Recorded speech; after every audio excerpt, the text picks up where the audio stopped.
함께 기도드리겠습니다.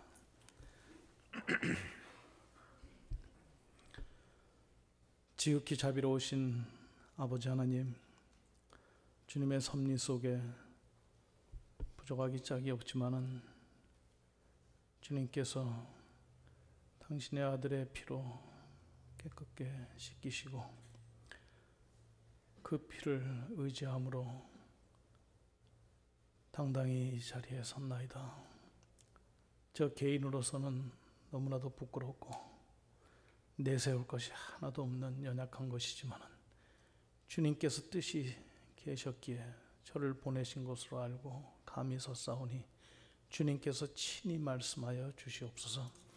이 자리에 모인 자들 마음을 주님께서 열어주시고 주님께서 주시는 말씀이 바깥으로 흘러가지 아니하고 다 옥토에 심기운 씨앗같이 잘 들어갈 수 있도록 주님께서 한 사람 한 사람의 심령을 감찰하여 주시고 긍휼을 베풀어 주셔서 주님을 만날 수 있는, 말씀으로 접할 수 있는 그런 복된 시간으로 삼아 주시옵소서. 모든 것을 주님께 의탁하옵고 살아계신 예수 그리스도의 이름으로 간절히 기도하옵나이다. 아멘.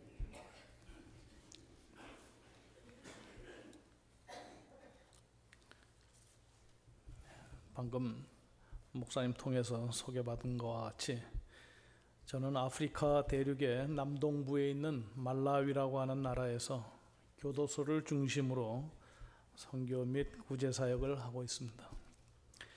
말라위 나라의 인구는 약 1,400만 명 정도 되고요.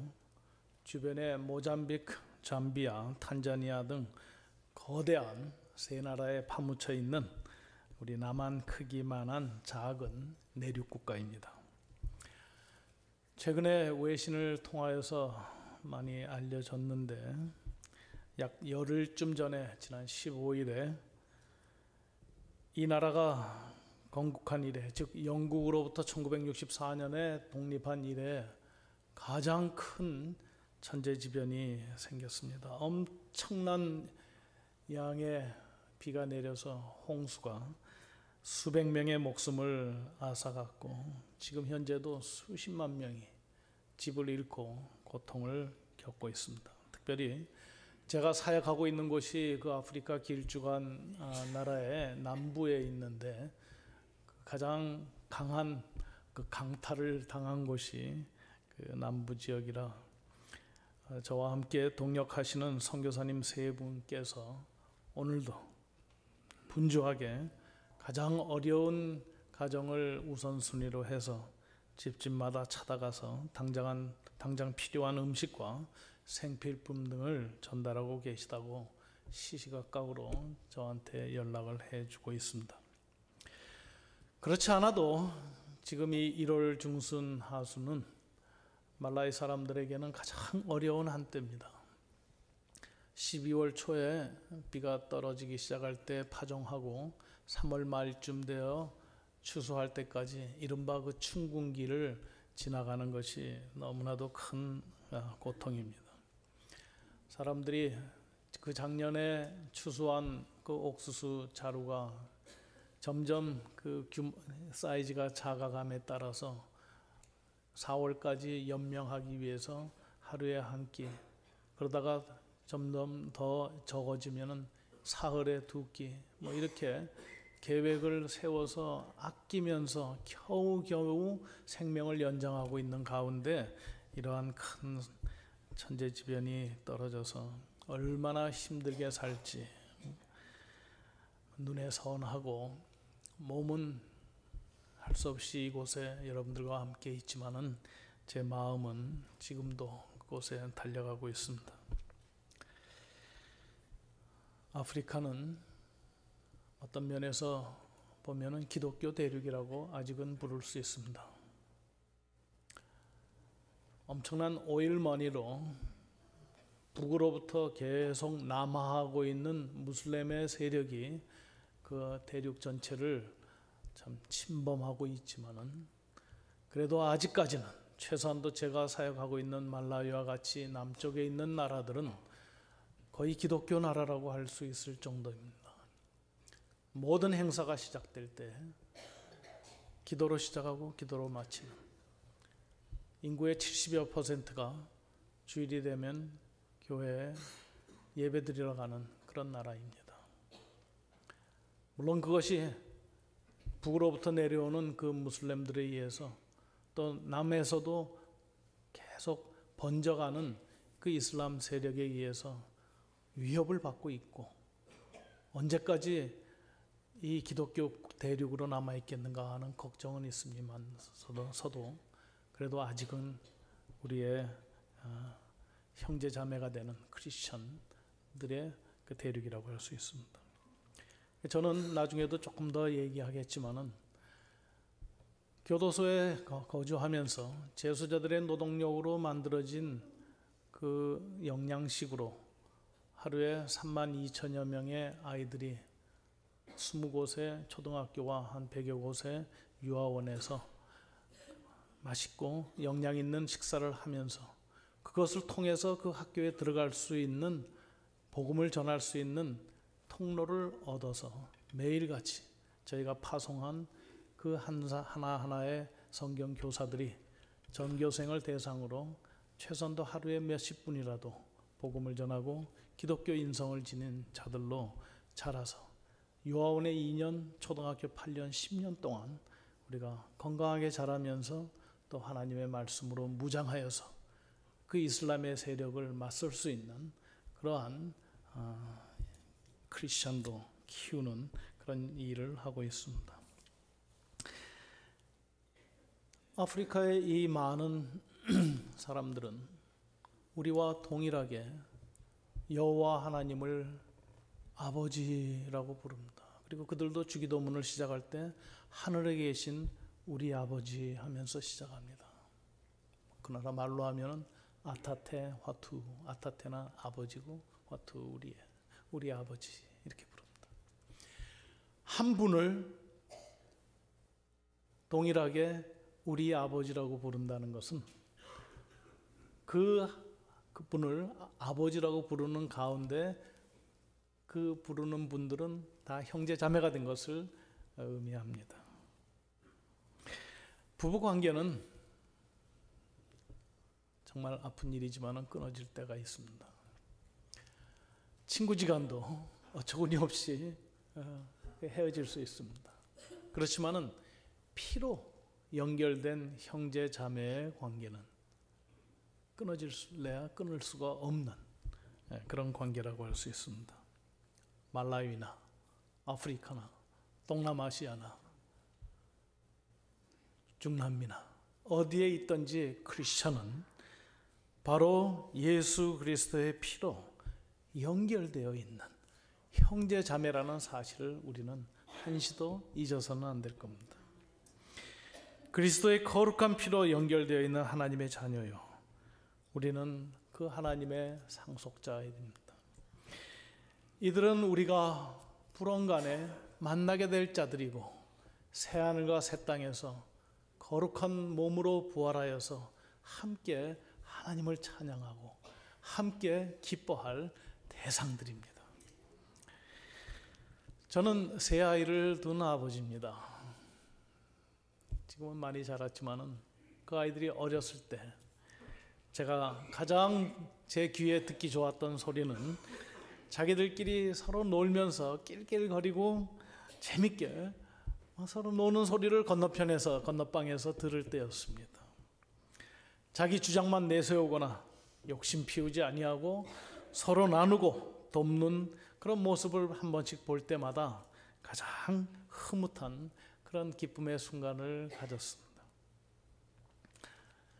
인간밖에 안 되는 제가 아버지이기 때문에 그것으로 그렇게 기뻐하였다면 하물며 하나님 아버지께서 당신의 아들과 딸들이, 그 당신의 자녀들이 서로 돕고 화목하며 서로를 위하는 그런 삶을 사는 것을 얼마나 기뻐하시겠습니까?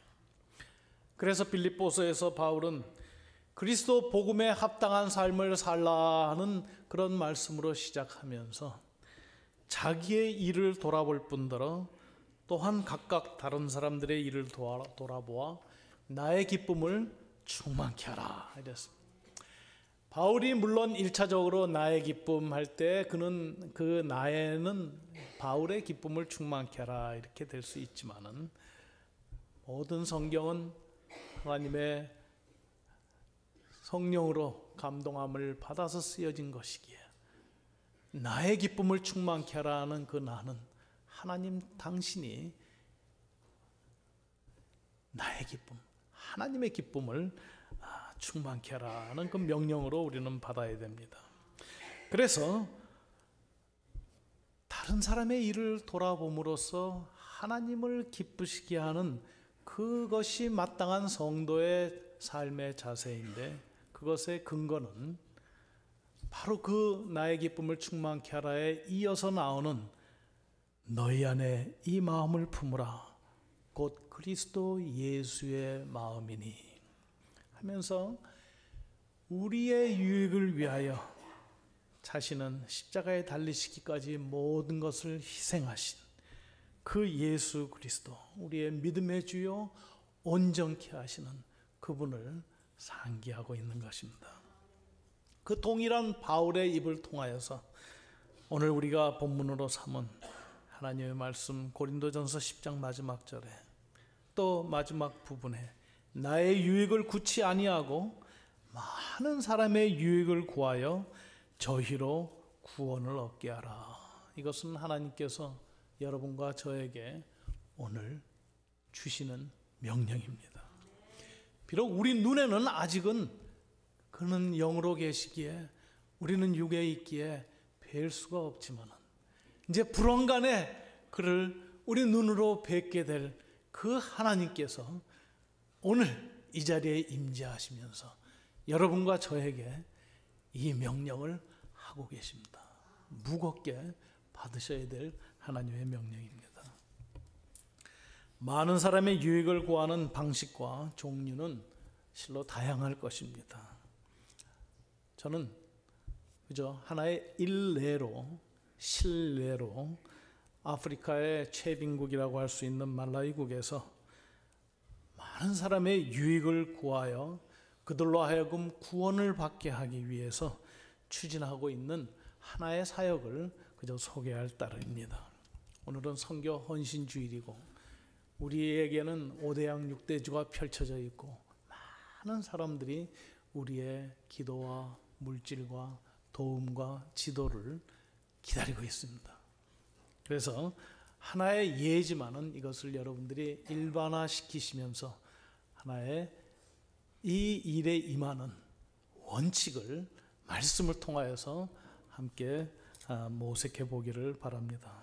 두 가지로 저는 저에게 주어진 시간에 저에게 깨닫게 해주신 것을 여러분들과 나누기를 원합니다. 첫째는 우리가 다른 사람의 유익을 구하는 것, 어려움에 처한 사람들에게 긍휼의 삶을 실천하는 것, 이것의 동기가 무엇인가, 그 근거가 무엇인가 하는 것을 먼저 말씀드리고, 두 번째로 그 긍휼을 베푸는 삶, 많은 사람을 유익하게 하는 삶을 할 수 있는 방법을 성경은 어떻게 가르치고 있는가, 즉 하나는 우리가 해야 될 그 일의 근거 내지는 동기, 그 다음에 그것을 이루는 방법, 이 두 가지를 간단하게 여러분들과 나누기를 바랍니다. 첫째, 다른 사람의 유익을 구하는 이른바 구제와 선행은 선택사항이 아니라 필수사항이라는 것입니다. 학교에서 예전에 공부를 할 때 선택 과목이 있고 필수 과목이 있습니다. 선택 과목은 여러 개 중에서 하든지 말든지 택하면 되는 것이지만 필수 과목은 졸업하기 위해서는 반드시 이수해야 될 과목입니다. 우리의 구제와 선행은, 우리의 긍휼을 베푸는 삶은, 남의 유익을 위해서 사는 삶은 선택사항이 아니라 필수사항이라는 것입니다. 그렇지만 세상의 많은 사람들은 우리가 지금 얘기하는 것을 동의하지 않습니다. 그들은 얘기하기를 어려움에 처한 사람들, 그렇게 천재지변을 당한 사람들에게 지갑을 여는 거, 좋은 일이지. 숭고한 일이지. 이른바 노블리스 오블리제 해서 많이 받았으니 많이 주는, 얼마나 멋진 삶이야. 이렇게 얘기는 하지만은 안 해도 뭐 또 사정이 있으면 못하는 거지. 뭐 하면 좋지만은 안 해도 괜찮은 것으로 사람들은 생각합니다. 마치 액세서리와 같이 끼어도 되고 안 끼어도 되는 거예요.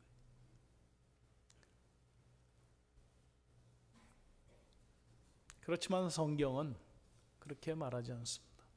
성경의 법은 세상의 법과 다릅니다. 세상의 법으로는 선행을 안 하는 사람이라고 옥에 가두거나 망신을 주거나 하지 않을 거예요. 그렇지만 하나님의 법은 그렇게 가르치지 않습니다. 그것은 하나님께서 어떻게 우리에게 긍휼을 베푸셨는가, 하나님께서는 우리의 유익을 위하여 어떤 일을 하셨는가, 하나님의 그 마음은 어떠한 상태였는가 하는 걸 볼 때 우리는 성도로서, 그 은혜를 입은 자로서 이 구제와 선행, 많은 사람의 유익을 구하는 것이 선택사항이 아니라는 것을 알게 됩니다. 하나님께서는 당신을 가르치셔서 나는 사랑이다, 하나님은 사랑이시다 하시면서 예를 여러 가지로 성경 도처에서 들어주시면서 우리로 하여금 그분의 사랑을 알게 하시기를 원하십니다. 이사야 49장 15절에 여러분 너무 잘 아시는 구절, 여인이 어찌 그 젖먹는 자식을 잊겠으며 자기 태에서 난 아들을 긍휼히 여기지 아니하겠느냐. 그들은 혹시 잊을지라도, 어떤 번역에는 그들은 잊을 거야, 그들은 죽어서 없어질 거야. 그렇지만은 나는 너를 잊지 아니할 것이라. 그들은 잊을지라도 나는 너희를 잊지 아니할 것이다. 여인이 그 젖먹는 자식을 어찌 긍휼히 여기지 않겠느냐. 그때 쓰셨던 긍휼이라는 단어는 레헴이라고 하는 히브리어 단어인데 성경에 많이 나옵니다. compassion이라는 단어에는 항상 구약 원어는 그 레헴이라는 단어입니다. 인자하시고 자비하시고 긍휼을 베푸시는 그 하나님을 묘사할 때 항상 나오는 단어입니다. 그 단어는 원래의 의미는 자궁이라는 의미입니다. 우리 남자들은 없어요. 여인들에게만 있는 거 아닙니까? 하늘의 하나님께서 그 여인의 그 생체 조직을 빗대어서 당신이 우리를 어떻게 사랑한다는 것을 알려주고 계신다는 것입니다.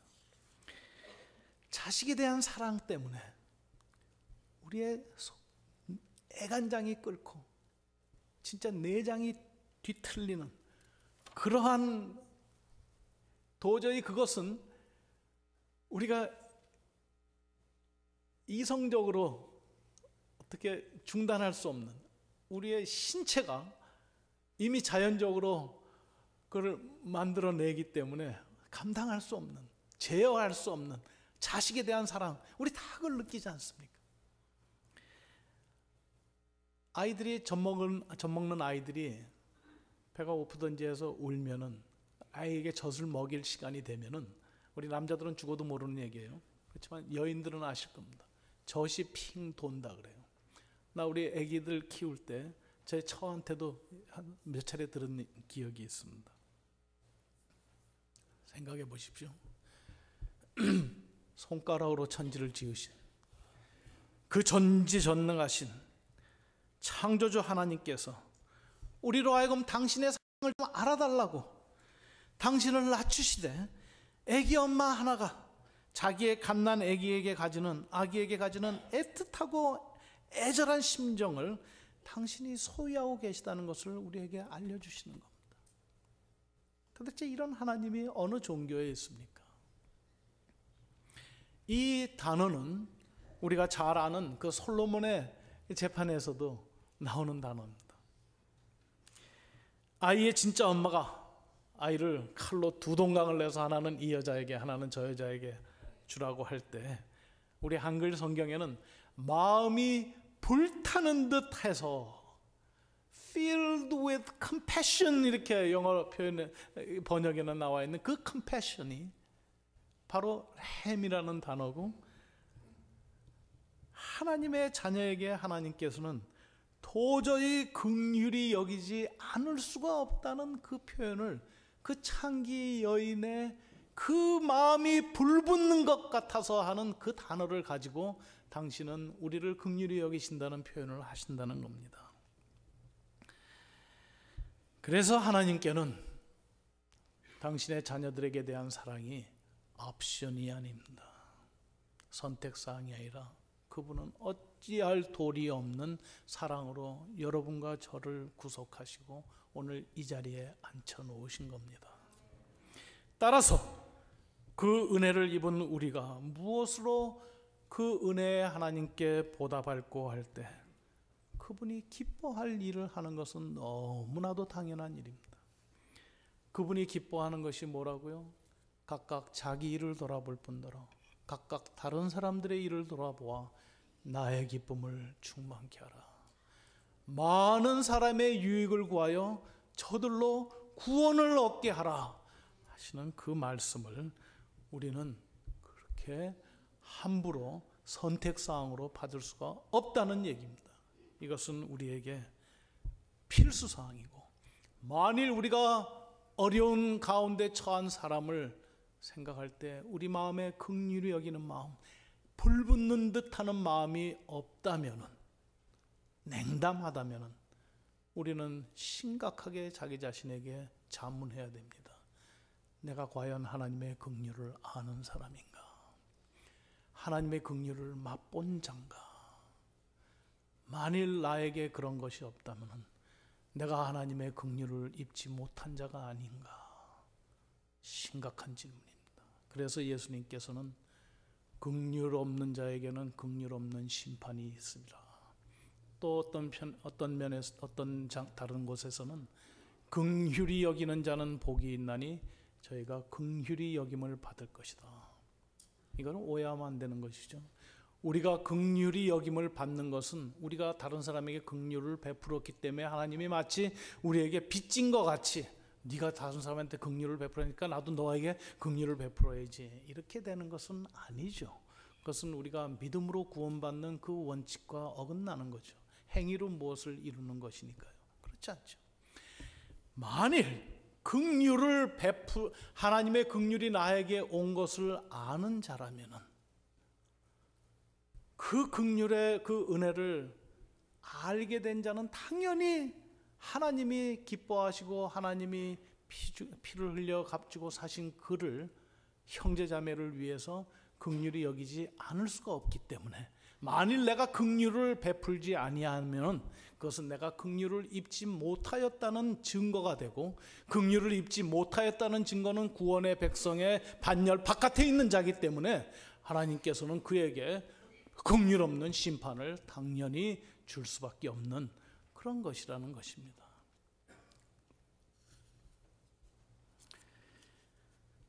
그래서 우리에게 있어서 많은 사람의 유익을 구하는 삶은, 긍휼을 베푸는 삶은 우리가 먼저 하나님의 사랑을 받은 자로서 하나님께는 그것이 선택사항이 아니었던 것과 같이 우리에게도 선택사항이 될 수 없다는 것을 강조하는 겁니다. 이제 우리는 변명이 없습니다. 해야 됩니다. 그렇다면 과연 어떻게 할 것인가? 어떻게 하는 것이 가장 올바르고 또 어떤 면에서는 효과적으로 할 수 있는가? 가능한 방법이 무엇인가? 아까도 말씀드렸지만 저는 꼭 1년 전에 이 장단에 서서 말씀을 전할 수 있는 특권을 가졌습니다. 꼭 1년 만에 다시 이 자리에 섰는데, 그로부터 1년이 지났지만은 그때 말씀드렸던 것보다 더 좋은 방법을 아직까지 1년 동안에 찾지를 못했습니다. 그래서 한번 다시 말씀드릴 수밖에 없습니다. 그렇지만 단추려서, 그때 1년 전에 저는 예수님께서 우리에게 가르쳐 주신 기도 가운데 오늘 우리에게 우리의 일용할 양식을 주옵시고 하는 그 말씀을 잘 보면은 그 안에 우리가 어떻게 크리스찬으로서의 삶을 살아야 될 것인가 하는 비결이 있다 하는 것을 여러분들하고 나눴습니다. 오늘 그것을 다시 한번 간추려서 말씀드림으로써 우리가 많은 사람에게 유익을 구하는 행동을 어떻게 하면 할 수 있는가 하는 그 비결과 방법을 찾기를 바랍니다. 마태복음 6장에 있는 말씀 아닙니까? 마태복음 6장에 예수님께서는 너희는 이렇게 기도하라 하면서 하늘에 계신 우리 아버지 시작하셔서 중간쯤에 오늘 우리에게 우리의 일용할 양식을 주옵시고 그렇게 기도하라고 가르쳤습니다. 근데 문제가 있다고 그때 얘기했습니다. 왜냐하니까 예수님께서는 그 똑같은 자리에서 그 똑같은 설교하시는 그 한 자리에서 한 번은 지금 기도를 가르치실 때와 같이 양식을 구하라고 하셨어요. 일용할 양식을 주옵시고라고 기도하라. 양식을 하나님께 구해서 받으라고 이렇게 가르치시는 것 같습니다. 그렇지만은 그 동일하신 예수님께서 바로 동일한 자리에서 너희는 그런 거 구하지 말라 그랬어요. 무엇을 먹을까, 무엇을 입을까, 무엇을 마실까 그런 거 구하지 마라. 구하기 전에 너희 천부께서는 그런 것들이 너희에게 있어야 할 줄 아시느니라. 이방인과 같이 그런 거 구하지 말라. 이렇게 얘기하셨어요. 도대체 예수님이 뭘 얘기하시는 거예요? 구하라는 거예요? 구하지 말라는 거예요? 한편에 보면 구하지 말라고 했어요. 이방인과 같이 구하지 말라. 또 기도문에서는 일용할 양식을 주옵시고 이렇게 구하라. 예수님이 왜 왔다 갔다 하시는가? 과연 예수님이 그렇게 금방 말한 것도 잊어버리시고 엉뚱한 다른 말씀을 하실 수 있는가? 그럴 리가 있겠습니까? 그럴 리가 없죠.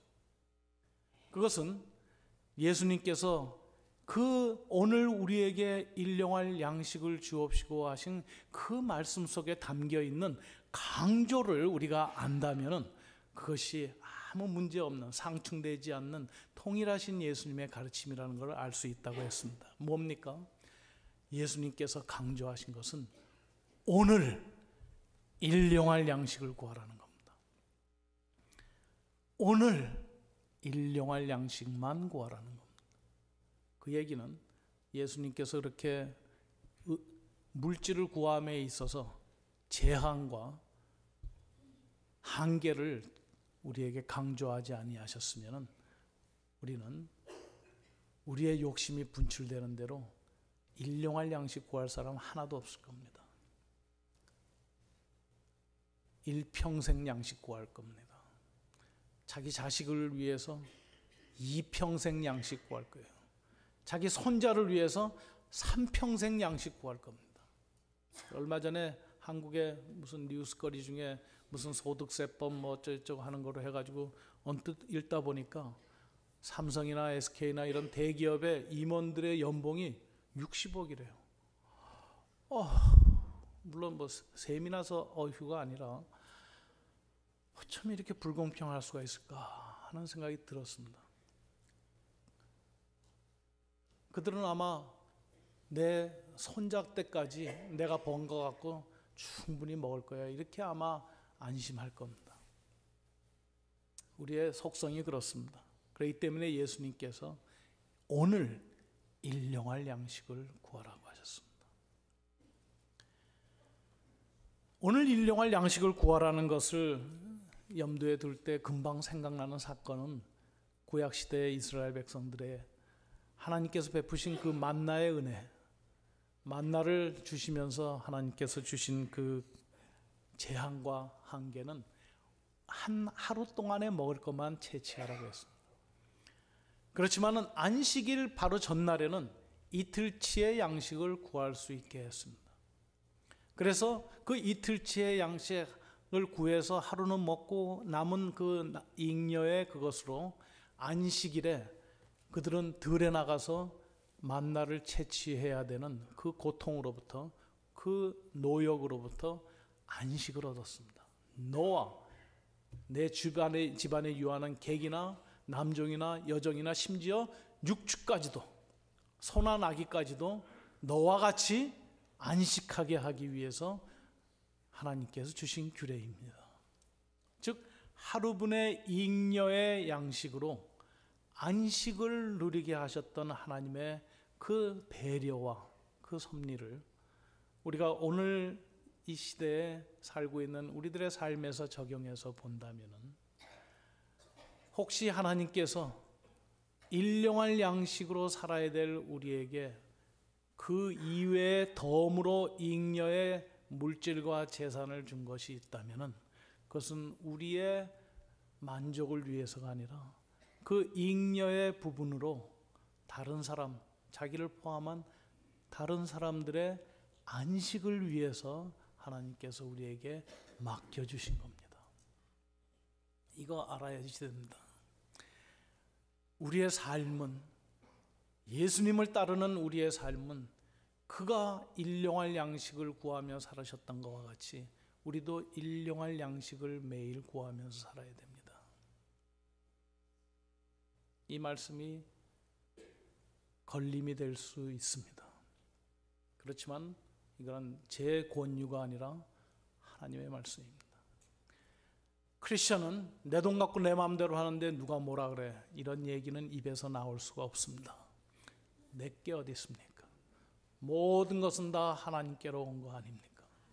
하나님께서 우리에게 잉여의 것을 주신 것은 다른 사람의 유익을 구하게 하기 위해서 주신 도구라는 것을 알아야 합니다.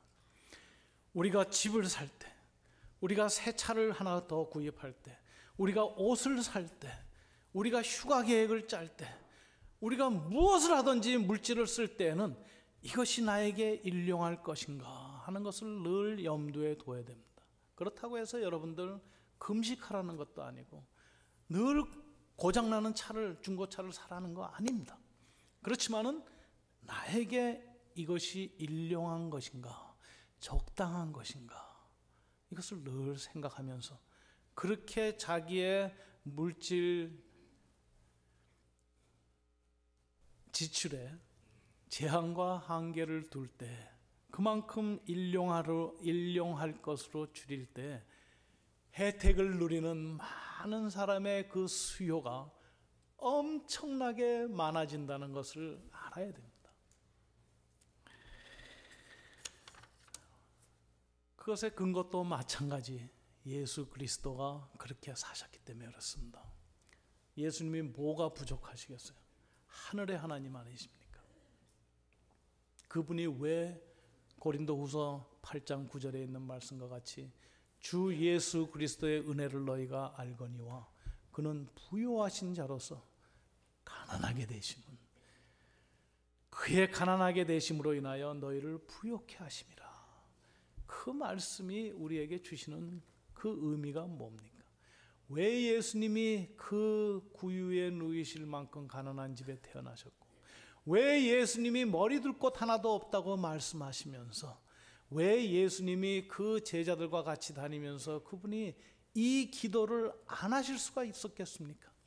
자기를 포함해서 13명인데 그 외에도 많은 사람들이 같이 다니는데 일용할 양식을 주옵시고라고 기도하지 않을 수가 없었을 거예요. 머리 둘 곳도 없는 분이 일용할 양식 구하지 않을 수가 없었을 겁니다. 하늘의 하나님이 일용할 양식을 구하는 가난하게 되심으로 우리에게 잉여의 부요함을 주셨다면, 그를 따르는 우리들도 마찬가지로 그의 가난하신과 같이 우리 자신을 축소하고 제한하여서 더 많은 사람이 유익을 누릴 수 있는 그러한 삶을 살아야 되는 것이 마땅히 그분을 따르는 크리스찬의 삶의 자세라는 것입니다. 저는 처음에 말씀드렸던 것과 같이 아프리카 가난한 나라 중에서도 사실 가장 가난한 나라 같습니다. 또 거기에서도 어떤 면에서 가장 바닥이라고 할 수 있는 교도소에서 선교 사역을 나름대로 하고 있습니다. 근데 어떤 때 보면은 도대체 밑빠진 독에 물 붓기도 유분수지 어떻게 해야 될지 아무런 소망이 보이지 않는 대륙이 아프리카 대륙입니다. 그렇지만 지금 하고 있는 일에 대해서 제가 억지로 하지는 않습니다. 제 속에는 기쁨은 넘쳐 흐릅니다. 왜냐? 이 하고 있는 일이 하나님의 말씀에 입각해서 진행되고 있기 때문에 비록 시간은 더디 걸리지 몰라도, 비록 제 대에서는 그 열매를 충실히 보지 못할지 몰라도 이 길은 말씀에 입각한 길이기 때문에 하나님께서 영광을 거두실 것을 알기에 기쁨 가운데 하고 있습니다. 우리가 기초로 하고 있는 말씀은 주 예수께서 하신 그 말씀, 주는 자가 받는 자보다 더 복되다. 사도행전 20장에 바울의 입을 통하여서 예수님께서 직접 하신 그 말씀입니다.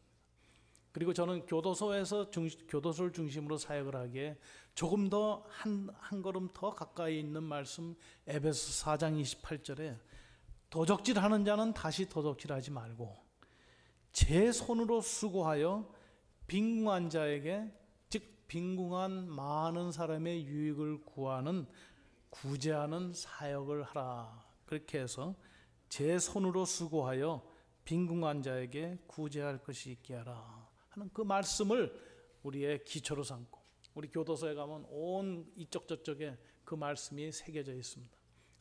다들 도둑질하는 사람들이니까 도둑질하지 않는 곳에서 그치는 것이 아니라 한 걸음 더 나아가서 제 손으로 수고하여서 빈궁한 자들, 배가 고파서 단지 배가 고픈 거 하나 때문에 학교를 가지 못하고 있는 그 수많은 시골의 초등학교 어린이들, 유아원 어린이들을 위해서 제 손으로 수고하여 구제할 것이 있는, 그들에게 영양식을 제공할 수 있는, 학교 급식을 할 수 있는 그런 그 음식을 만들고 있습니다.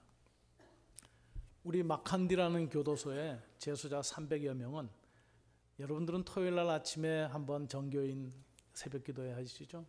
우리는 1년 365일, 미안합니다. 주일을 빼고 1년에 310일 정도는 하루도 빠짐없이 한 명의 예외 없이 5시에 모든 제소자가 함께 모여서 하나님을 찬양하고, 그들이 중간에 중보의 기도 시간은 끊어지지가 않아서 예배를 인도하는 인도자가 자꾸만 그걸 끊기 위해서 찬양을 시도해보고 할 정도로 그 기도가 끊어지지 않는 3분, 4분, 5분, 6분, 7분, 10분, 막 교도소에 그 업무가 기다리고 있기 때문에 그게 너무 길어지면 우리는 또 눈치를 봤기 때문에 그걸 끊어야 되는데 끊어지지가 않는 그 기도를 드리면서 하루를 시작합니다. 그들은 자기 손으로 수고하여서 빈궁한 자를 돕기 위한 그 일을 실천하고 있습니다. 농장에 나가고 공장에 가서, 농장에서는 콩과 옥수수를 재배하고 그것을 가지고 탈곡하고 클린한 다음에 또 볶고 갈아서 섞어서 비타민, 철분 같은 거 집어줘서 25kg짜리 자루에 담아서 학교에, 유아원에 배분을 하면서 32,000여 명을 그 조그마한 교도소에서 먹이고 있습니다. 그 3만여 명의 아이들을 먹이는데 1년에 200끼를 먹입니다. 학교에 등교하는 날수가 200일이기 때문에. 그렇다면 산수를 잠깐 하시면은 600만 그릇의 영양식을 작년에 먹였습니다. 600만 그릇의 음식을 먹이는데 들었던 비용은 우리가 정산을 하니까 약 15만 불이었습니다. 거기에 연료비, 인건비 다 포함해서입니다. 여러분, 15만 불은 크면 큰 돈이지만은 3만 명을 매일같이 학교에 오게 하고 건강하게 자라게 하는 일에 있어서는 그렇게 큰 돈이 아닐 겁니다. 아이들 한 끼를 먹이는데 2.5센트의 비용이 듭니다. 쿼터 하나는 25센트 아닙니까? 쿼터 하나로 한 아이가 2주 동안, 월요일에서 금요일, 월요일에서 금요일 2주 동안 쿼터 2개로 한 달을 손가락으로 빨아먹듯이 얼마나 맛있게 먹는 그 좋은 영양식을 제공할 수 있습니다. 왜 제가 이 말씀을 드립니까? 우리가 일용할 것으로, 오늘 필요한 것으로 제한을 두고 축소를 시킬 때 얼마나 많은 사람들이, 꼭 아프리카뿐만 아니라 동남아시아며 중남미며 힘겹게 사는 사람들의 안식의 폭이 그만큼 넓어진다는 것을 우리가 알아야 합니다. 15만 불, 큰 돈이라면 큰 돈이지만 여러분, 이 통계와 한번 비교해 보십시오. 캘리포니아에 수감되어 있는 재소자 하나가, 성인 재소자 한 명을 수감해서 가두고 있는데 하루에 133불이 들고 있습니다. 1년이면 48,545불이 듭니다. 48,000. 이 아저씨들 3명 교도소에 만일 안 갔다면 그 돈으로 3만 명의 어린이들을 맛있게 매일같이 든든하게 먹일 수 있는 돈입니다. 어마어마한 돈입니다. 지금 캘리포니아에는 주정부 교도소에 16만 명이 수감되어 있습니다. 16만 명 중에서 단 3명만, 이 캘리포니아 저 주정부에서 3명만 어떻게 좀 빼서 저한테 주면은, 그 돈 주면은 저 걱정도 안 하고 또 금년 2015년도에 3만여 명 얼마든지 먹일 수 있을 겁니다.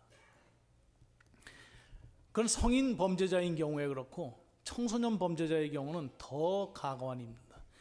하루에 미국 전역에 네이션와이드 에버리지로 하루 평균 241불을 지금 현재 우리 미국 정부가 쓰고 있습니다. 1년이면 87,961불입니다. 이 비행 청소년 아이들 2명만 만일 집에서 어떻게 잘 선도했다라면 그 돈으로 3만 명의 아이들이 그렇게 맛있게 건강하게 자랄 수 있었을 겁니다. 네이션와이드 평균이 그렇다는 것이지, 와이오밍 같은 데는 24불이지만은 커네티컷주는 726불을 하루에 쓰고 있습니다. 그래서 커네티컷주에서 비행 청소년 하나 때문에, 소년 범죄자 하나 때문에 1년에 주정부의 예산을 쓰는 돈이 26만 4,990불입니다. 제가 만들어낸 얘기가 아니라 말씀 준비하면서 제가 BJS인가 Bureau of Justice Statistics라는 그 웹사이트에 들어가서 정부 공식 통계에 나온 겁니다. 커네티컷주에 있는 어떤 한 비행 청소년을 6개월 동안만 데리고 있는 돈 갖고도 3만 명의 아이들을 먹이기 위해서, 돌아섰다 오면 배고프다고 하는 아이들을 먹이기 위해서 엄마들이 아침에 가서 물 길어 가야죠. 밭에 다니면서 혹시 누가 그냥 가져가지 않은 호박이라도 하나 떨어져 있으면 그것을 주서라도 아이들에게 끓여서 먹이러 갖고 학교를 보내는 그 고통으로부터, 그 수고로부터 안식을 줄 수 있는 돈이 커네티컷주에 있는 비행 청소년 하나에 6개월치 생활비를 가지고 할 수 있다는 겁니다. 우리 미국이 지금 이러한 어처구니 없는 낭비와 사치 속에서 살고 있다는 것을 우리가 알아야 합니다.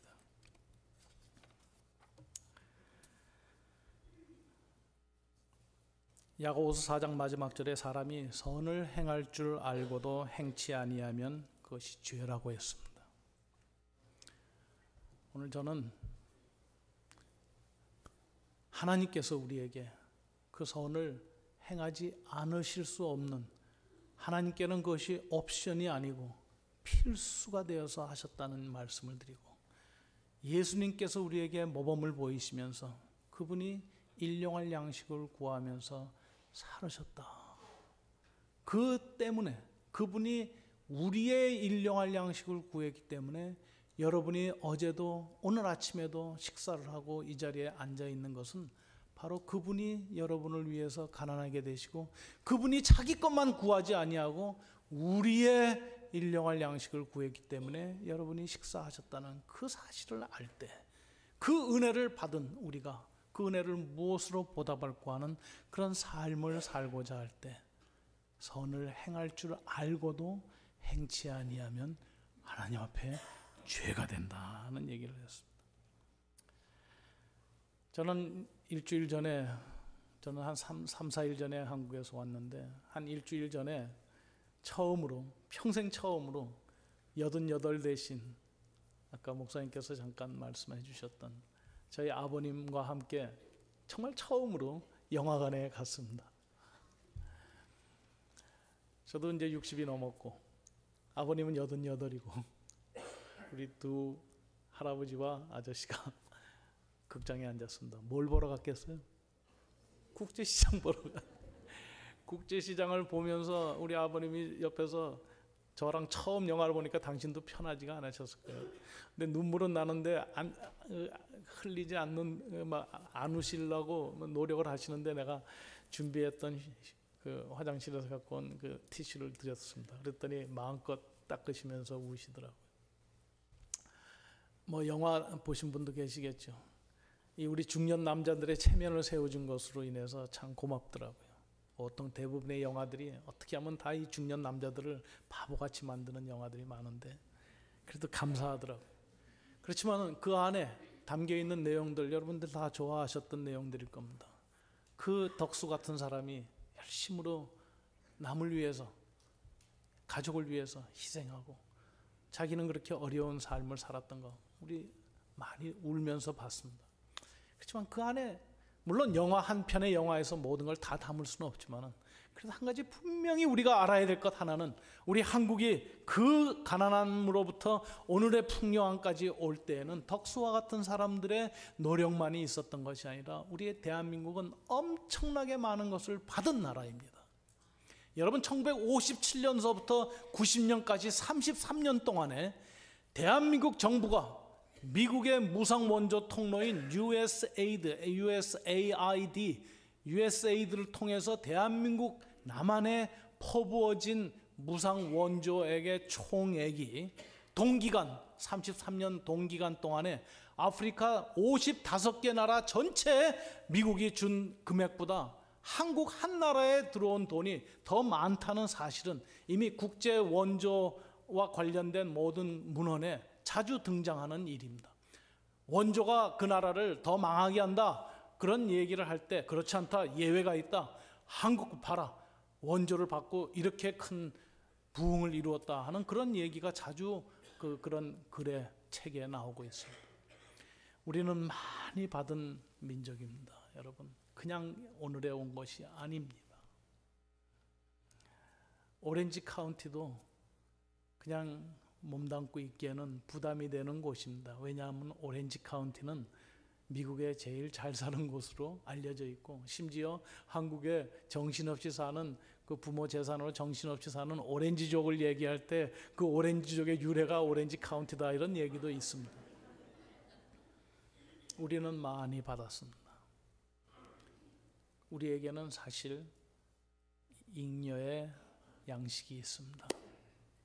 우리 가운데 누가 일용할 양식을 주옵시고 간절히 구할 형편에 있는 사람이 이 가운데 몇 명이 있겠습니까? 적게 먹으려고 노력을 하는 그게 우리가 아닙니까?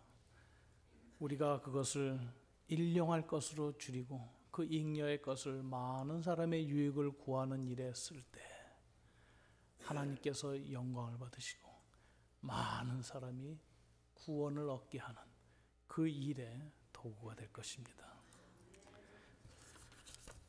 하나님 아버지, 오늘 저희들에게 주님께서 친히 우리를 어떻게 사랑하시고 우리에게 어떤 모범을 보이신 것을 가르쳐 주시면서 우리도 그의 뒤를 따르는 자들로서 그 은혜를 입은 자들로서 마땅히 살아야 될 것을 가르쳐 주셨나이다.